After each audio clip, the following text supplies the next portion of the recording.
Bienvenue dans cette nouvelle revue de moi-même, Raph Laurent-Duc. Cette fois-ci, le T-Rex Battlezord du Rangers Rouge que j'ai eu la chance de trouver au Winners, au même magasin que j'ai trouvé les autres Battlezord au coût de 25$ au lieu de 40$ qui était son prix initial à l'époque.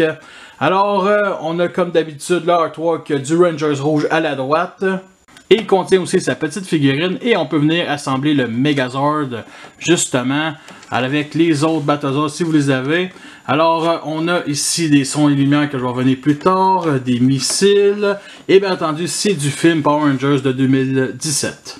Au landau, ils indiquent les options qu'on peut avoir, mettre la petite figurine dans le poste de pilotage, bien entendu des missiles, son de combat, voix de Jason et à la droite, ils indiquent que chaque Zord où est-ce qui est positionné pour le Megazord. De tous les Battlezords que j'ai achetés, c'est le pire tant qu'à moi côté look à cause de cette pièce-là. Au moins, il n'y a aucun problème de stabilité, mais bon, ça forme l'avant-bras pour le Megazord comme ça. Et au moins aussi, on peut le mettre sur cet angle-là. Malheureusement, on ne peut pas mettre droite ici la tête du T-Rex, mais au moins, on peut le mettre sur cet angle-là. Et l'autre point négatif, c'est qu'il y a une queue qui est beaucoup trop longue. J'aurais jamais cru dire ça dans une vidéo, une queue beaucoup trop longue. C'est quasiment la même grosseur, même un peu plus grand que tout le devant du T-Rex, fait que c'est assez spécial. Pour les couleurs, on trouve un gris plastique cheap, bien entendu le rouge qui fait très plus cool, mais c'est destiné aux enfants, donc c'est quand même assez acceptable. Alors la part des détails de peinture que vous voyez, comme ici, derrière ces bras-là, ici, derrière les cuisses, ici aussi, c'est pour le Megazord. Et les seuls détails qu'on a peinturés pour le dinosaure, vraiment là, c'est ici à l'avant, sur la tête du T-Rex, qui fait office de cockpit. Et toutes les parties du Megazord qui sont cachées derrière le bras sont aucunement répétées, tout à fait compréhensible. À part de ça, on a ici plein de trous avec les vis, vraiment partout, donc c'est pas le bon côté pour l'exposer. Pour les articulations, on a les cuisses ici qui se pivotent. On peut descendre aussi cette partie-là, mais c'est surtout dû au Megazord. Sinon, les canons avant peuvent se pivoter, le canon ici sur le dos aussi. Et bien entendu, la mâchoire supérieure peut s'élever comme ça.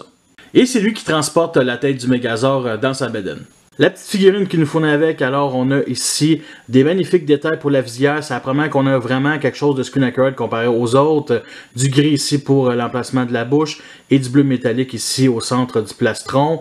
On a bien entendu quelques petits détails ici, très bien appréciés pour la grosseur. Pour les articulations, c'est bien simple. Pivot ici et aussi pour les jambes comme ça et vers l'arrière. Mais bon, ça c'est quasi impossible. Et on peut venir l'installer ici dans le cockpit. Vous savez tous, les T-Rex ont quand même des petits bras. Alors, ce qui représente ces petits bras-là, c'est ces canons-là. Et on a aussi deux gimmicks, vu que c'est le chef des Power Rangers, il y a deux gimmicks, le chanceux. Et c'est tout simplement pousser le missile comme ça. Alors, c'est sur aucun ressort. C'est tout simplement ici une petite boule qui permet de verrouiller. Et on fait juste pousser. Alors, cette technologie-là, honnêtement, correct, parce que honnêtement, les ressorts, il y avait toujours deux problèmes. Soit le missile était jamais dans le canon, ou soit il ne pouvait plus rentrer comme il faut. Fait que je comprends pourquoi il y a ce genre de technologie-là. Et l'autre gimmick, c'est le canon ici, sur le dessus, qui est extrêmement bien designé. Vraiment sweet, sérieusement. Et bien entendu, offre tout simplement des sons de la voix du Ranger Rouge. Alors, les voici.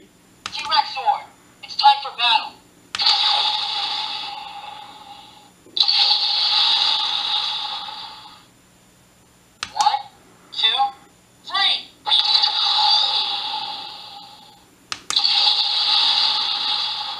Et vu que c'est le seul dinosaure qui a une bouche articulée, ben il peut l'utiliser comme arme. Et une petite comparaison avec la version Legacy ici à la gauche, qui est très petite.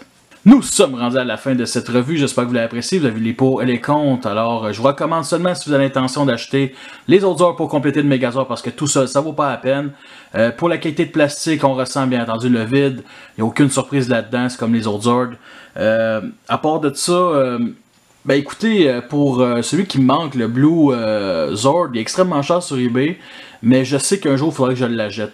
Parce que je veux le compléter pour le Megazord, parce que je me vois pas garder ces quatre-là pendant des années, puis pas acheter le bleu, mais fait qu'il faudra que peut-être que je l'achète extrêmement cher sur internet, mais je continue quand même mes recherches au Québec. À part de ça, il va y avoir la revue du Titanis Legacy d'ici quelques temps. Fait que vous voulez m'encourager, vous avez déjà tous quoi faire. Fait que merci à tous d'avoir écouté cette revue-là. Fait que sur ça, je vous laisse et à la prochaine.